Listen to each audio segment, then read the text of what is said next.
I'm Sarah from The Upcoming. Such a pleasure to be able to speak to you. Hello, Sarah. How does it feel to be on this red carpet here tonight? Yeah, it's a privilege, to present an award to one of my best friends, to Riz Ahmed. That's why I'm here, and I love the BIFAs. They've been kind to me, and I've been away out of the country for a few years, and it's good to be home, good to be in London. There's going to be people in this room who I owe my whole career to, and it's good to pay homage and say thank you and see old familiar faces. And it's been a while since we've all been in a room together. That little thing that's happened the last 2 years as well. So. And Riz Ahmed, one of the most exciting actors coming out of the UK at the moment. Doesn't seem to do so many films just over this last year. What do you think that is that makes him so special? Well, Riz Ahmed is just getting started. He's gonna smash it. The next decade is his. He's got real range.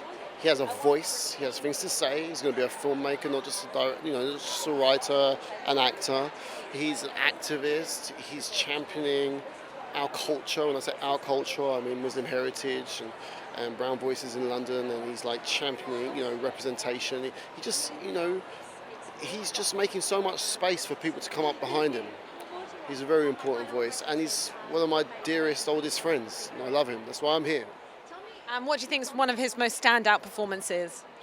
Well, the night of, but I've got a real soft spot for the Four Lions. I remember sitting on my staircase. I was painting my council flat at the time. He came round, he had this script, and he goes, I'm not sure about this. Do you want to read it with me? And we sat in the staircase, and we read the script together, and I was like, this is fucking blinding, isn't it? I was like, this is so exciting, Chris Morris, obviously, probably our sort of best satirist. That was a standout moment in our friendship and our career. But he just keeps, he keeps astounding me. Look at Sound of Metal.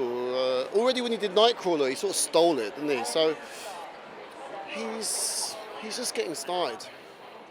And how do you see that his success can be symptomatic of a progressive industry? There is better representation, or do you think actually he's still a little bit alone out there, and we've got a long way to go before we have better representation? Well, we do have a long way to go for us Muslims to be really represented in cinema. He's a bit of a lone voice. He's paving. He's a trailblazer.